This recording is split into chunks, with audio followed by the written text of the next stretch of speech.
Olá pessoal, eu sou o Fernando Rocha e esse é o nosso Na Medida do Possível ou Quase, um não manual sobre a vida saudável. Não manual porque a gente, felizmente, não tem manual.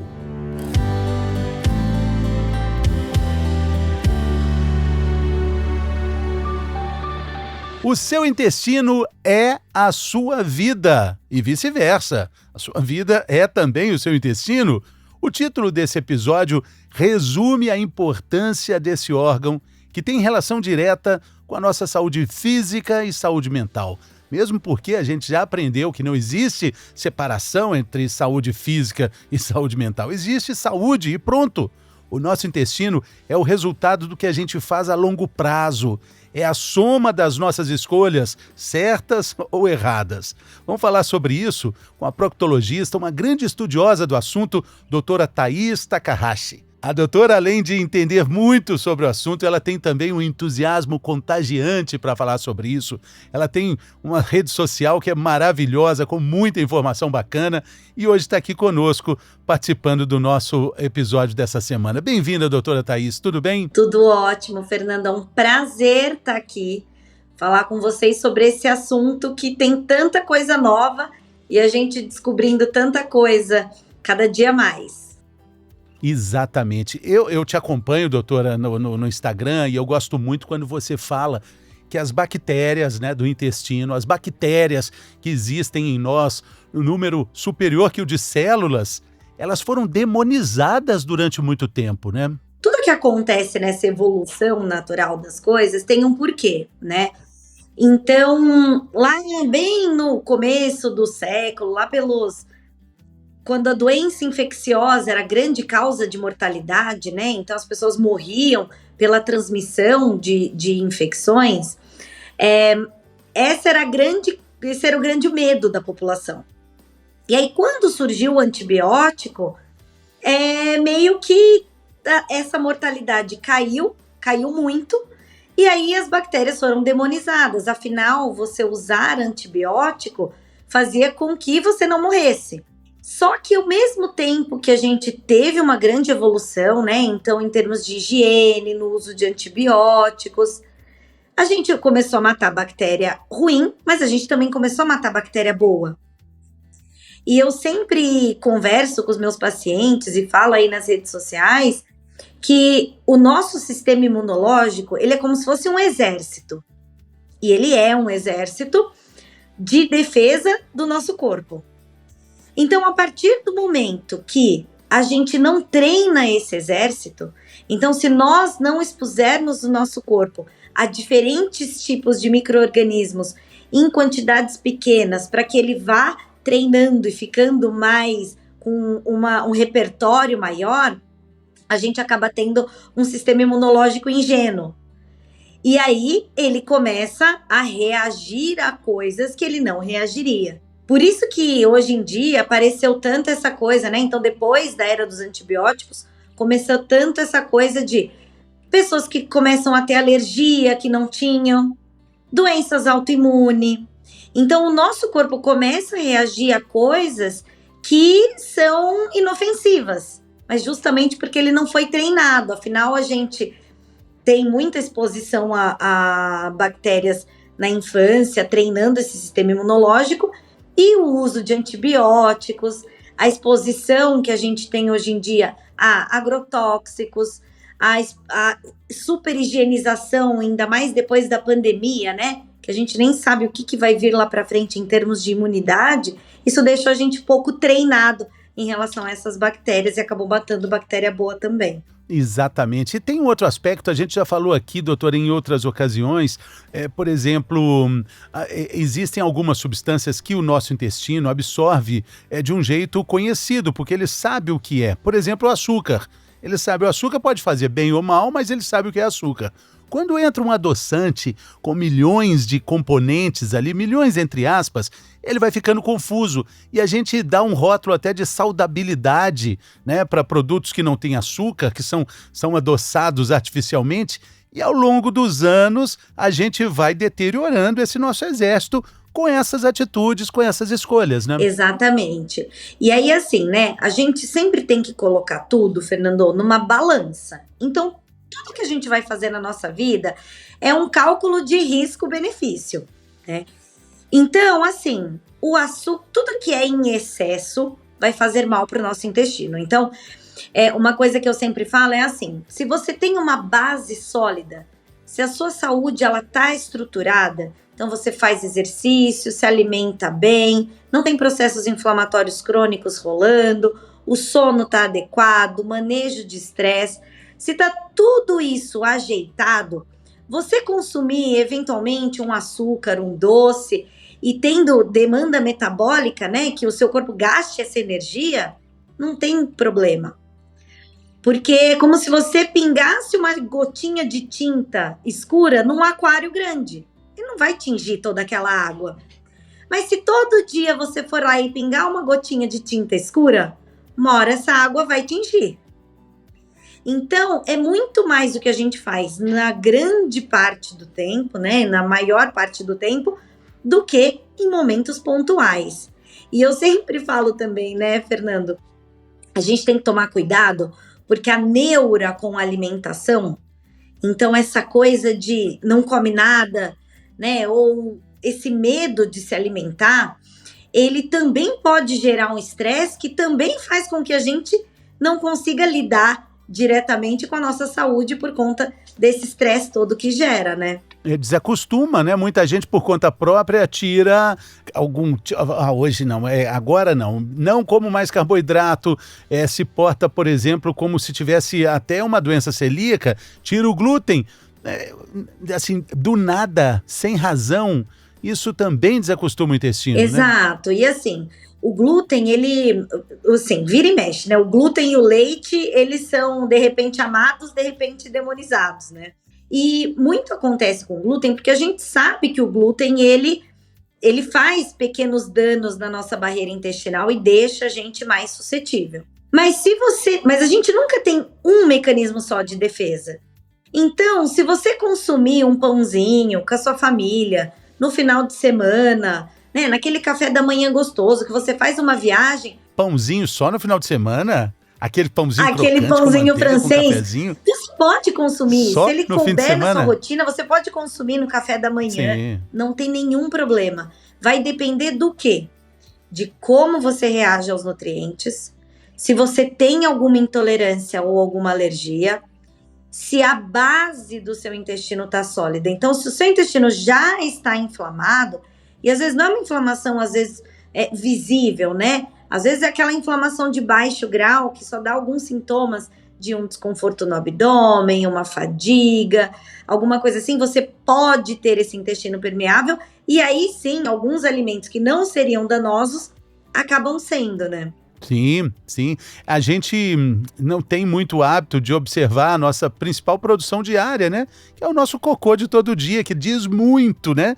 O professor Murilo Pereira fala muito bem sobre isso, essa importância de se observar, né? De perceber algo, porque, de novo, aí voltando para as suas redes sociais, doutora, a senhora fala de coisas assim muito interessantes que normalmente a gente não leva em consideração. Por exemplo, a relação entre o intestino e o diagnóstico de diabetes, que cresce cada vez mais no Brasil. Exatamente. O que acontece? Quando a gente tem o consumo de alimentos que são ultraprocessados, o que é esse processamento o que é esse processamento todo? É a retirada, basicamente, a retirada de fibras e a adição de açúcar, sal, emulsificantes, tudo que vai deixar uma textura mais agradável e vai realçar o sabor. Salame, salsicha. Doces em geral, né?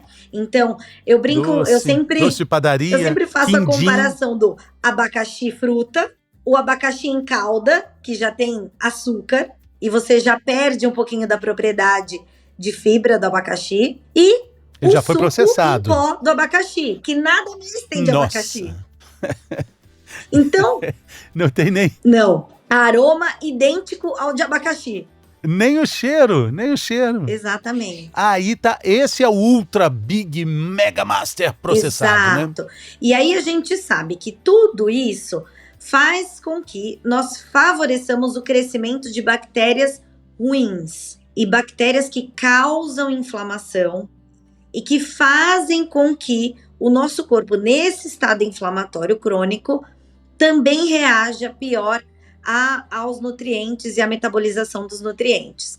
Então, um paciente com pouca massa muscular, com consumo desequilibrado de nutrientes, com poucas fibras, você tem picos de glicose maiores e você favorece o desenvolvimento do diabetes. E aí, a gente sempre fala sobre as bactérias, porque as nossas bactérias, elas funcionam, Fernando, como se fosse uma fábrica, onde você tem diversos funcionários e cada funcionário é especializado em trabalhar com determinado material. Então, as nossas bactérias, cada bactéria tem preferência por digerir determinado alimento. Quando a gente sempre come um alimento ultraprocessado, um alimento com poucas fibras, a gente favorece o crescimento de bactérias que gostam desses alimentos e que são bactérias normalmente ruins, e a gente diminui a população de bactérias que degradam fibras e que produzem substâncias boas e anti-inflamatórias para a gente. Por isso que muita gente, quando começa a comer fibra, se sente mal. Às vezes se sente estufado. Por quê? Porque não tem bactéria boa acostumada para isso. Você precisa fazer essa troca de uma forma gradual para você conseguir aumentar essa população de bactéria que digere esse alimento e aí sim você começar a colher os benefícios. Isso demora. Às vezes demora 2, 3, 4 meses, 6 meses, dependendo de como isso tá. Doutora, a senhora falando aí, né, sobre essa inflamação crônica que piora as bactérias ruins, né? Quer dizer, que ajuda, favorece só as bactérias ruins. A gente caminha também para um quadro que tem aí obesidade e também uma síndrome metabólica, né? Ou seja, o intestino está por trás disso tudo, né? Exatamente. Porque justamente, e assim, né? Tem um estudo que ele é muito interessante, se vocês quiserem, depois eu deixo para vocês colocarem na descrição. Por e favor. Eles pegaram gêmeos, um dos gêmeos era obeso e o outro gêmeo era magro. E eles pegaram a microbiota desses dois pacientes e inocularam em ratinhos livres de germes. Então, todos esses laboratórios que fazem pesquisa sobre microbiota, eles têm um tipo de camundongo, né, uns ratinhos, roedores, que não tem bactéria, justamente para eles conseguirem entender o efeito das bactérias no nosso corpo. O ratinho que recebeu as bactérias do paciente obeso, com a mesma dieta, com a mesma caloria, ficou obeso. E o ratinho que recebeu as bactérias do paciente magro, ficou magro, comendo as mesmas coisas, com o mesmo espaço de atividade física. Então a gente sabe, e aí esse estudo, quando ele colocou, né, dentro da descrição dele, o ratinho obeso, ele, por uma permeabilidade intestinal, provavelmente, né, então aquele intestino mais poroso, como se a nossa peneira, né, em relação ao meio externo, ela fosse com os buraquinhos maiores, isso passa mais toxina e esse ratinho conseguia extrair 2% a mais de caloria dos alimentos. Então é como se o brigadeiro, que para uma pessoa são 100 calorias, para outra seriam 102 calorias. E aí você fala, ai, Thaís, mas 2 calorias é muito pouco, 2%. E ao longo de cada refeição, de cada alimento, no seu dia inteiro, na sua semana, no seu mês, no seu ano, em 10 anos. O tanto de efeito acumulativo que isso pode ter, né? Não, isso é tão bacana quando você fala também, doutora, de algo tão necessário e que parece simples, mas que na verdade na prática é difícil, que é o diário alimentar. Porque aí a gente vai ter uma noção de como a gente está tratando essas nossas bactérias, né? Qual a dica a senhora dá para a gente entender um diário alimentar? Dá para fazer em casa, assim, levar para o médico depois? Isso a gente pode transformar num hábito? Sim, e aí o que é muito, Fernando, isso é muito legal. Conforme a gente vai vendo e conversando com muitos pacientes, eu faço uma comparação com eles que diário alimentar da cabeça, então você lembrar o que você comeu, é quase como você fazer um retrospectivo de gastos mensais. Você nunca descreve tudo aquilo que você consumiu. Do mesmo jeito que você nunca consegue descrever tudo aquilo que você gastou. No final do mês, você fala assim, gente, mas onde que eu gastei tanto dinheiro? E, na verdade, são pequenas escapadas. Então, para os meus pacientes, normalmente, eu gosto de orientar que tire foto para mim, quando é uma coisa que a gente precisa mesmo avaliar. Então, assim, ó, tudo que você for comer, você tira uma foto. Já vai tirar para postar, né, doutora? Então, você tem a foto do café da manhã, do almoço, do jantar, porque às vezes pequenas coisas podem fazer diferença. Então, a quantidade de azeite, a gente tem gorduras boas, gorduras ruins, tem aquela escapadinha, e você olhando o prato faz muita diferença. Você come, o paciente normalmente fala assim, ó, no almoço eu como arroz, feijão, uma salada e uma proteína. Mas é uma porção de salada no prato ou é um prato inteiro de salada antes do arroz e do feijão? Muda muito. Então, o diário alimentar e de sintomas, ele serve muito para quem sente algum desconforto e ainda não conseguiu descobrir o que é. De sintomas também? O Isso, diário por de exemplo, sintomas. Meu intestino, uma hora tá muito preso, uma hora tá muito solto. Uma hora eu tô com gases, uma hora não. Anota tira foto do que você come e deixa em algum lugar anotado como você se sentiu naquele dia. Como estavam as suas fezes, se você se sentiu estufado. Porque quando você levar para o seu médico, ele vai bater mais ou menos, porque a gente nunca consegue bater exatamente o horário. Tem paciente que tem um trânsito intestinal mais acelerado. Tem paciente que demora 3 dias para eliminar aquilo que comeu. Tem paciente que evacua 3 vezes por dia. Então, para o paciente fazer isso sozinho é muito difícil. Então, muitas vezes a gente consegue falar assim, nesse dia, ó, tem essa gordura aqui. Isso acelerou o seu trânsito intestinal. Provavelmente por isso que as suas fezes estavam mais fragmentadas, por exemplo. Então, o profissional vai conseguir bater tudo isso, todas essas informações. Muito bem, doutora Thaís. E para a gente caminhar aqui para o fim, infelizmente, dessa conversa sensacional, queria que a senhora falasse sobre algo que também tem conexão com o intestino, a meditação. Até isso, o intestino tem ligação, até nisso. Totalmente, Fernando. O que acontece? Quando a gente tem o eixo intestino-cérebro, né? Então, tudo no nosso corpo é conectado. E aí, a partir do momento que a gente vive situações de estresse, o nosso corpo, ele ainda produto dessa evolução, a gente está muito perto do homem das cavernas em termos de reação ao estresse. Então, sempre que a gente vive uma situação de estresse, e hoje em dia já não é mais aquele leão que vai entrar na caverna, hoje em dia é um e-mail, esse viver nessa sensação de luta e fuga, né? Então, com o nosso eixo de estresse ativado, mantém a liberação de hormônios que podem alterar tanto a inflamação quanto o funcionamento do nosso intestino.